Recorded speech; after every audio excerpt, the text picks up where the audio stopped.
Okay, so today we are going to take examples on vernier caliper and screw gauge. Normally vernier caliper और screw gauge use कब होता है? जब हम लोगों को मेजरमेंट का एक्यूरेसी चाहिए होता है. What do I mean by we want to have accuracy of measurement? मतलब फॉर एग्जांपल हम जो नॉर्मल सेंटीमीटर स्केल यूज करते हैं उसमें जो दो लाइंस होते हैं, दो लाइंस में maximum you can measure is 0.1 centimetre, right? मतलब you cannot measure anything less than 0.1 centimetre. For example हमारे पास अगर एक पॉइंट है A and have another point B, मुझे अगर इन दोनों का डिस्टेंस मेजर करना है और there are some markings, और अगर ये B पॉइंट जो है ये दो लाइंस के बीच में आ गया तो we cannot measure, क्योंकि ये है 0, 0.1, 0.2, 0.3, 0.4, 0.5, 0.6 and 0.7 के बीच में. I cannot measure this because you know accuracy, least count. The minimum measurement that one can make using an instrument is least count.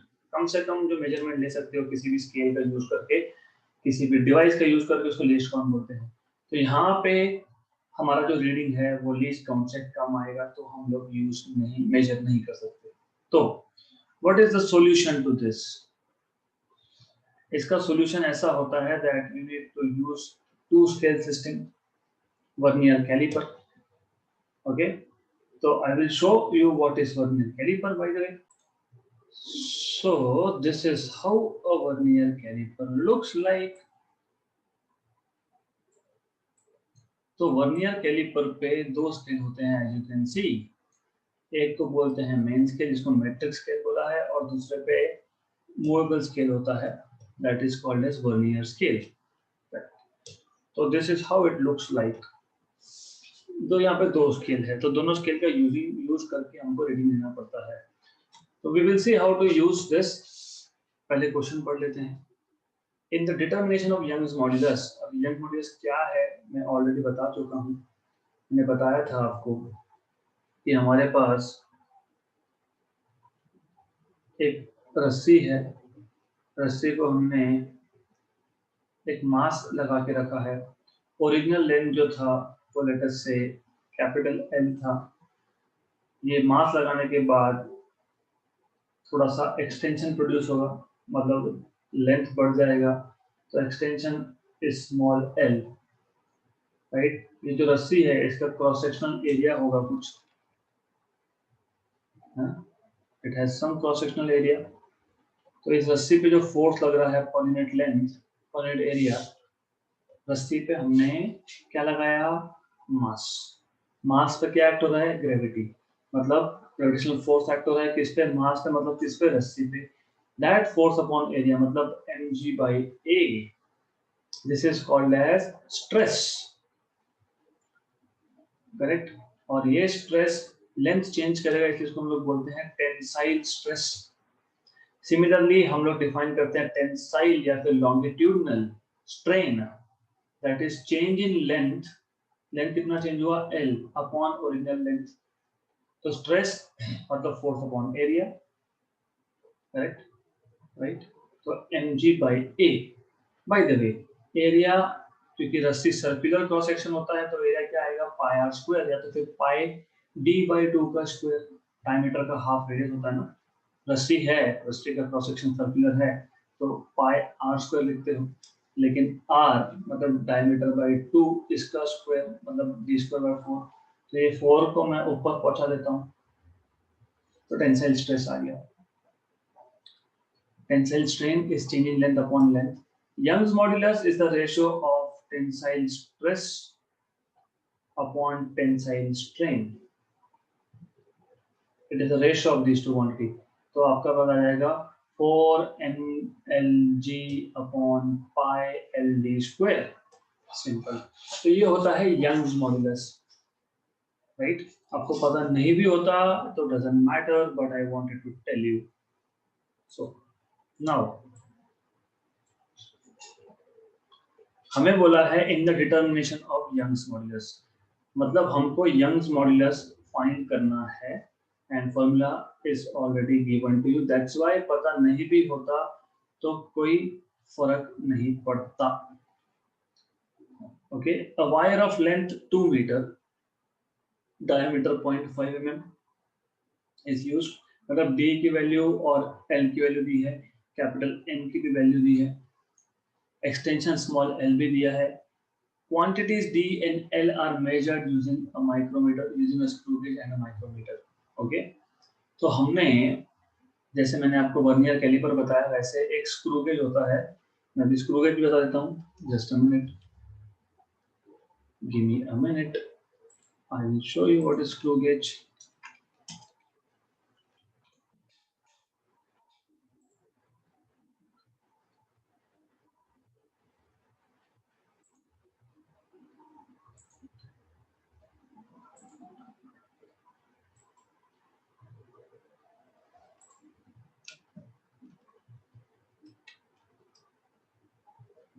Just a minute, the file is getting copied.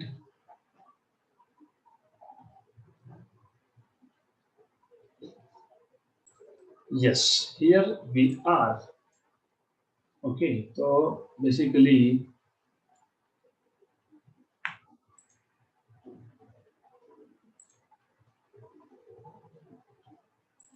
so here we are.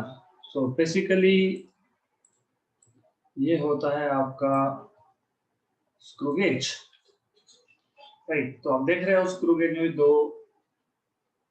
Scales है, एक जिसको sleeve लिखा है, यहाँ पे sleeve पे एक main scale है, and then this is one scale over here and you have the scale over here. यहाँ पे भी दो स्केल है, तो यहाँ पे भी हम दो स्केल का यूज करने वाले हैं। Good, okay, once you know this, अब क्या बोला है आगे क्वेश्चन में? ये बोला है they have the same pitch. Pitch मतलब smallest division on main scale. Okay, so pitch का मतलब पता होना चाहिए। पिच मतलब होता है smallest division on main scale. Example जो मैंने आपको सेंटीमीटर स्केल बताया था, उसका पिच 0.1 सेंटीमीटर है, यहाँ पे 0.5 mm है।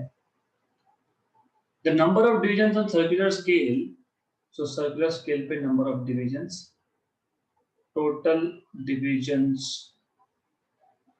on circular scale, there are 100. The contribution to the maximum probable error of y measurement, right? सबसे पहले how do we solve this question? सबसे पहले आपको लीस्ट काउंट निकालना पड़ेगा। लीस्ट काउंट होता है smallest division on main scale मतलब pitch upon total number of divisions on circular scale मतलब n, so that is 0.5 upon 100 मतलब 0.5 into 10 power minus 2 mm. This is the smallest, this is the least count of screw gauge, right? According to the given options, due to error in the measurement of D and L are same, so basically we want to check if the errors in the measurement of D and L are same. देखो ऐसा है, what you can say is, how do you solve this question? Error क्या होता है? L में error कितना आएगा? Delta L by L into 100। Percentage error की बात कर रहा हूँ, परसेंटेज एरर की बात कर रहा हूँ। क्वेश्चन में क्या बोला है कि D और L दोनों आपने, D आपने स्क्रू गेज और L आपने माइक्रोमीटर यूज करके मेजरमेंट लिया, करेक्ट? राइट, दोनों का लीस्ट काउंट होता है सेम, माइक्रोमीटर का और इसका, करेक्ट? ओके, तो डेल्टा L जो आपका लीस्ट काउंट आया वही डेल्टा L और वही डेल्टा D आएगा। What is delta L? 5 into 10 power minus 3, ये mm में है, upon what is length small l, change in length 0.25, ये भी mm में है, into 100। तो इसको सॉल्व करना पड़ेगा। तो इसको सॉल्व करोगे अगर आप तो आपको मिल जाएगा delta L by L as 2%, right.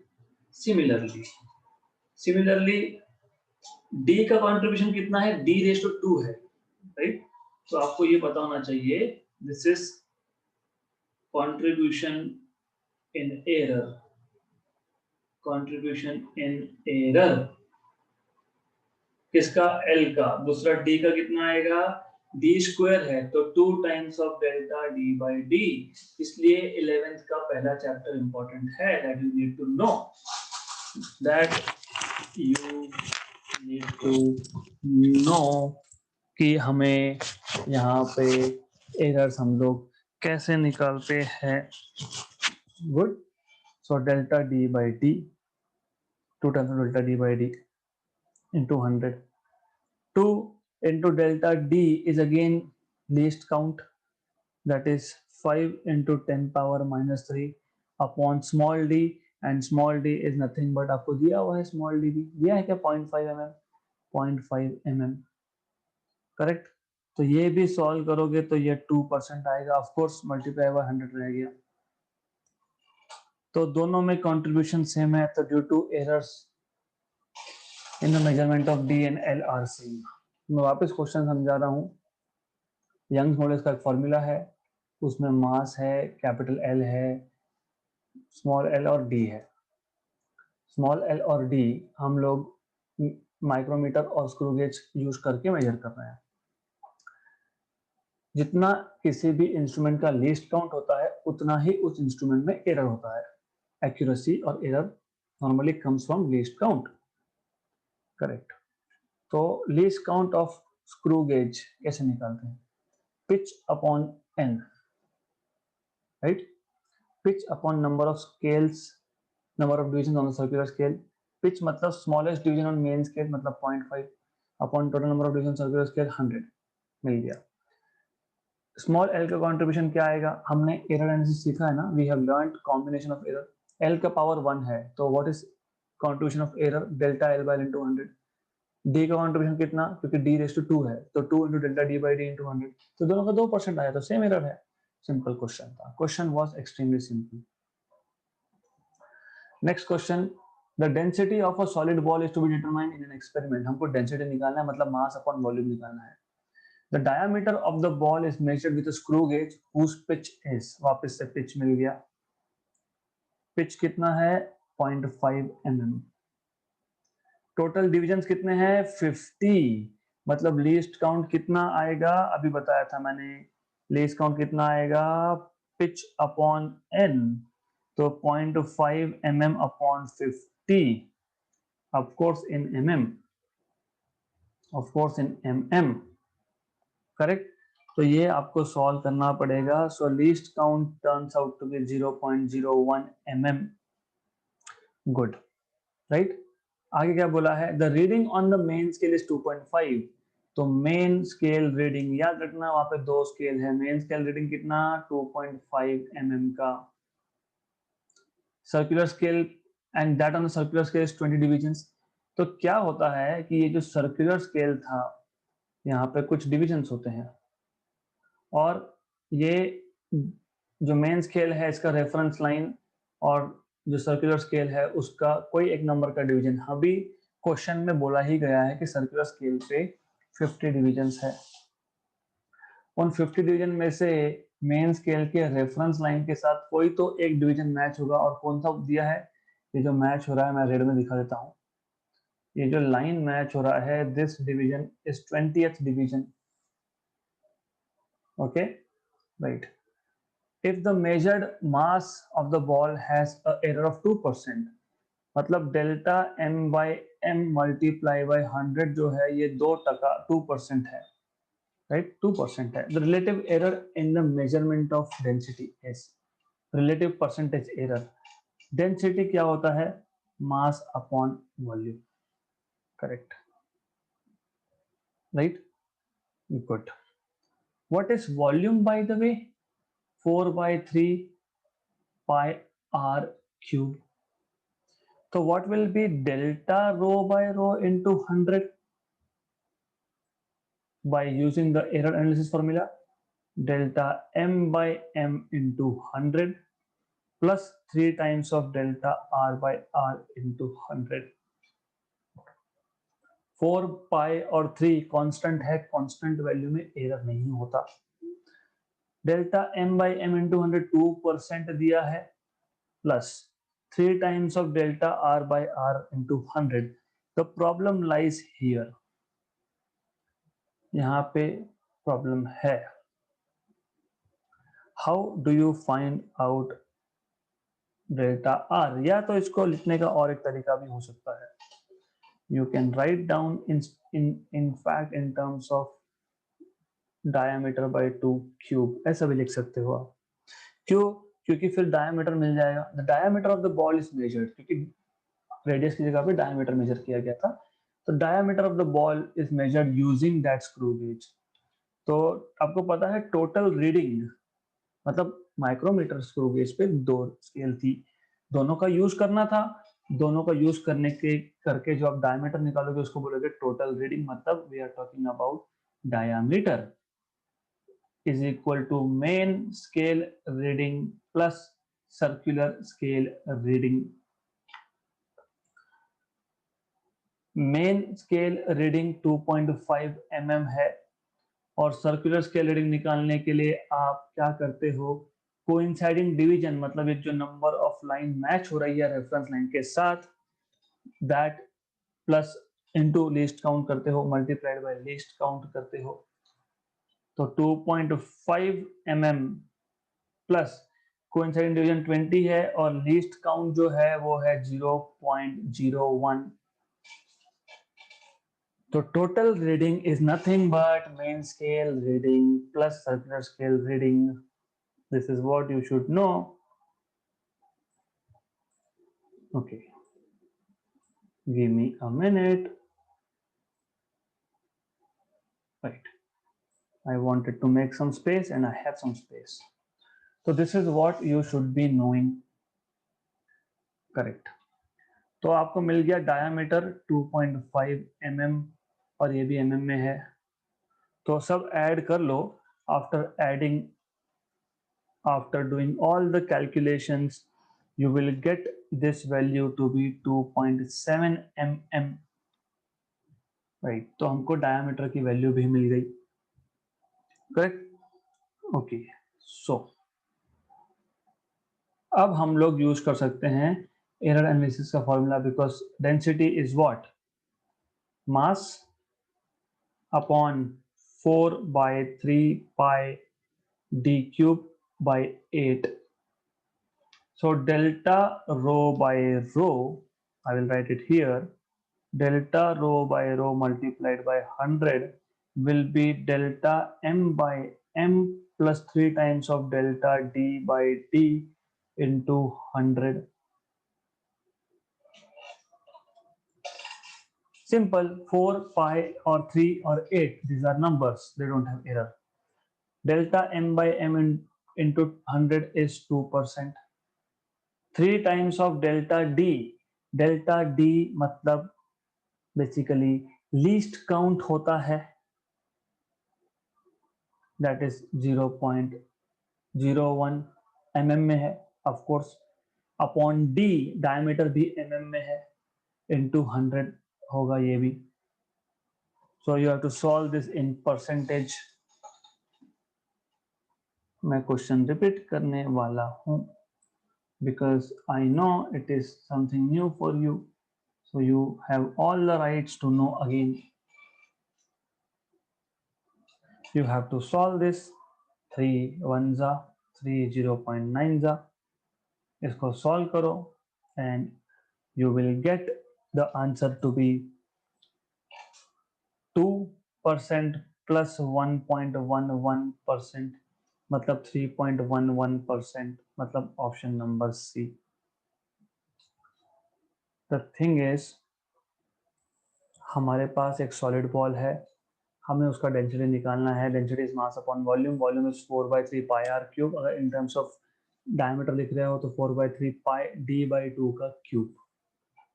हमको बोला है कि डायमीटर जो है बॉल का वो हमने माइक्रोमीटर स्क्रू गेज से मेजर किया है, जिसका पिच मतलब मिनिमम मतलब smallest division on the main scale. तो मेन स्केल का जो मिनिमम डिवीजन है वो 0.5 mm है, that is pitch. Total circular scale पे 50 डिवीजन है, तो pitch upon total number of division मतलब 0.5 upon 50, this gives you least count of screw gauge, तो 0.01 mm आ गया। गुड। अब मेन स्केल रीडिंग आपको बता दिया 2.5, आपको बता दिया कि सर्कुलर स्केल पे जो 50 लाइंस थे उसमें से 20 नंबर का लाइन जो है वो मेन स्केल के साथ मैच हो रहा है, कोइंसाइड हो रहा है। Okay good. सो मुझे पता है डायमीटर मेजर करने के लिए main scale reading plus circular scale reading करना पड़ता है।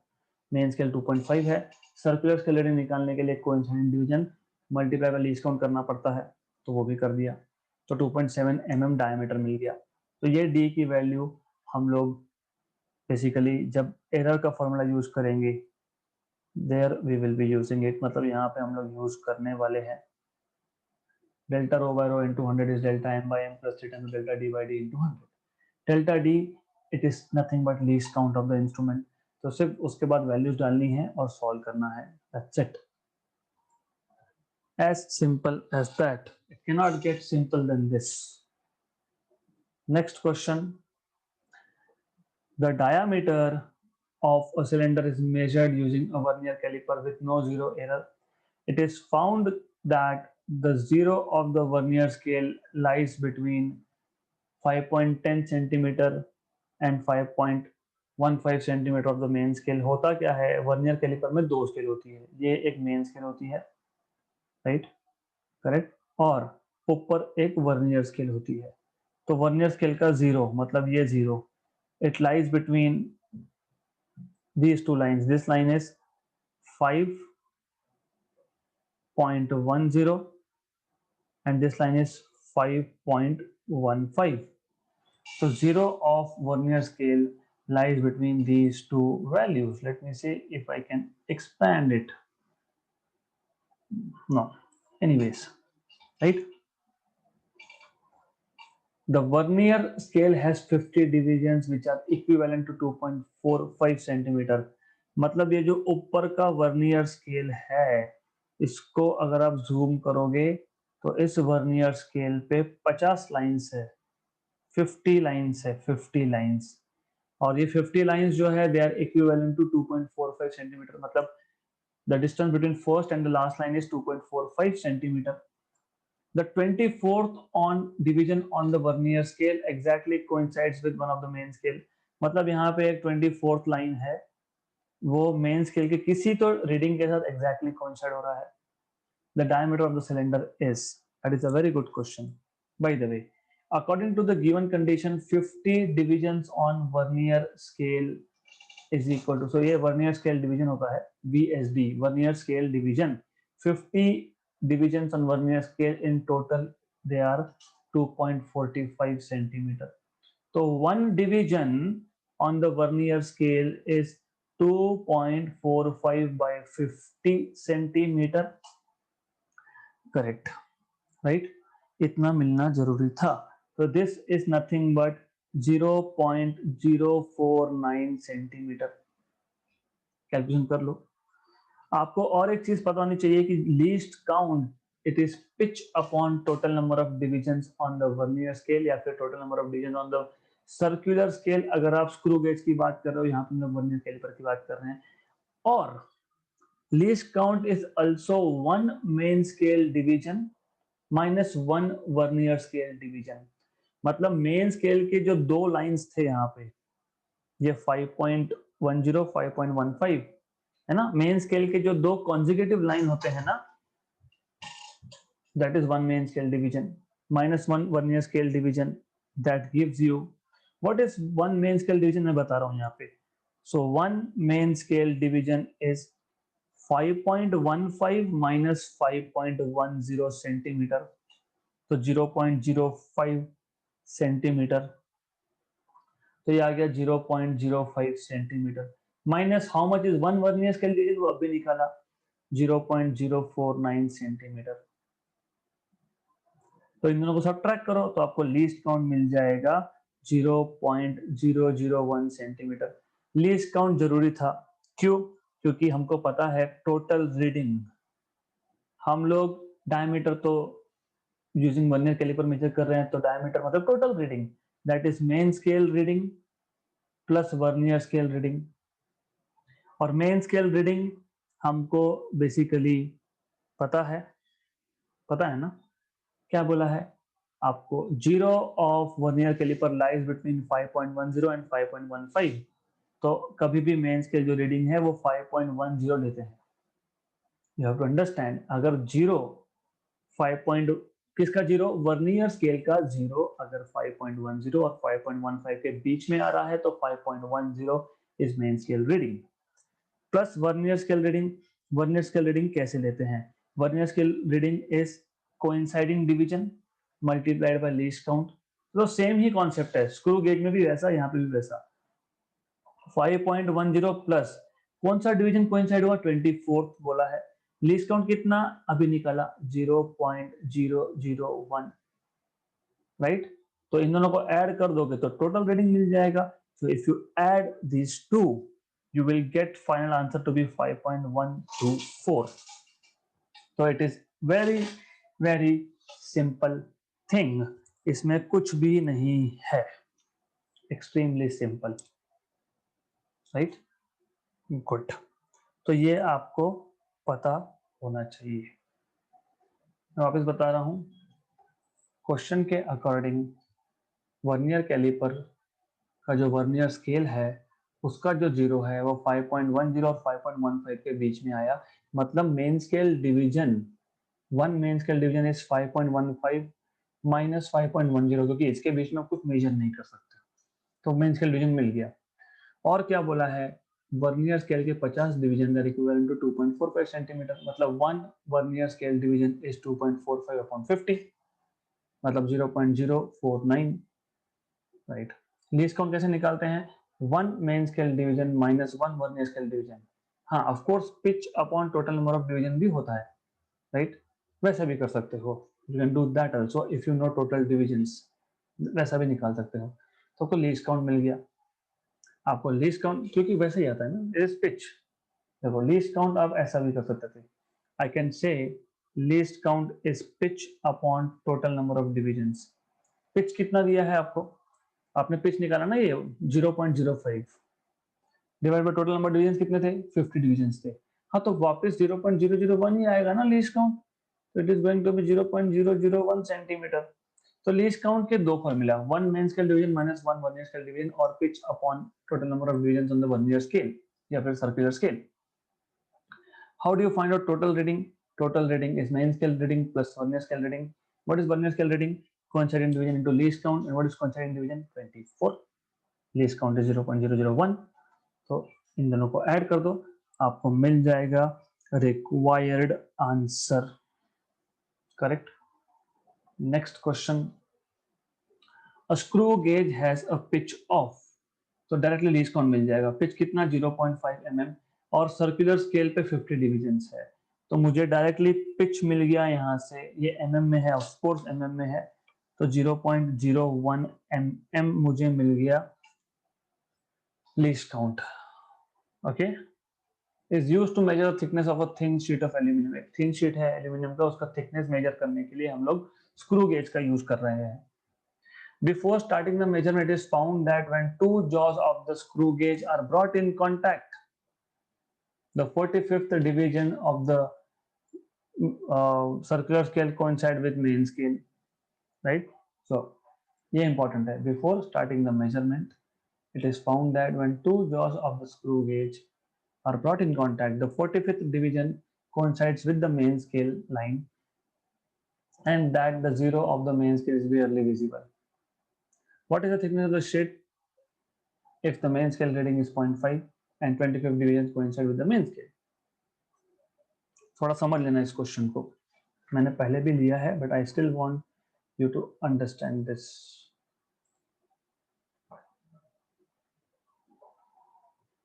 सो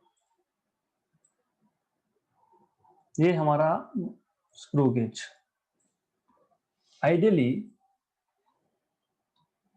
जब यहाँ पे बीच में कोई ऑब्जेक्ट नहीं है, मतलब ये दोनों जॉज जो है वो टच हो रहे हैं, तो जब ये टच हो रहे हैं तो ये जो जीरो लाइन है मेन स्केल का और सर्कुलर स्केल का जीरो लाइन मैच होना चाहिए, मतलब zero line of main scale and यहाँ पे सर्कुलर स्केल पे जो जीरो होगा वो मैच होना चाहिए। तो सर्कुलर स्केल का जीरो मैं रेड से दिखा देता हूँ, करेक्ट। बट समटाइम्स क्या होता है, because the defect in the manufacturing of instrument, ये जीरो यहाँ पे आ जाता है इवन दो दोनों जॉस टच करके रखे हैं, मतलब हमने एनविल और स्पिंडल को टच करके रखा है। और हमारे केस में यहाँ पे बोला है कि ये 45th लाइन मैच हो रही है, 45th लाइन मैच हो रही है, मतलब यहाँ पे जो एरर आएगा उसको बोलेंगे जीरो एरर। क्यों जीरो एरर? क्योंकि जीरो लाइंस मैच नहीं हो रही इसलिए इसको जीरो एरर बोलते हैं। The error due to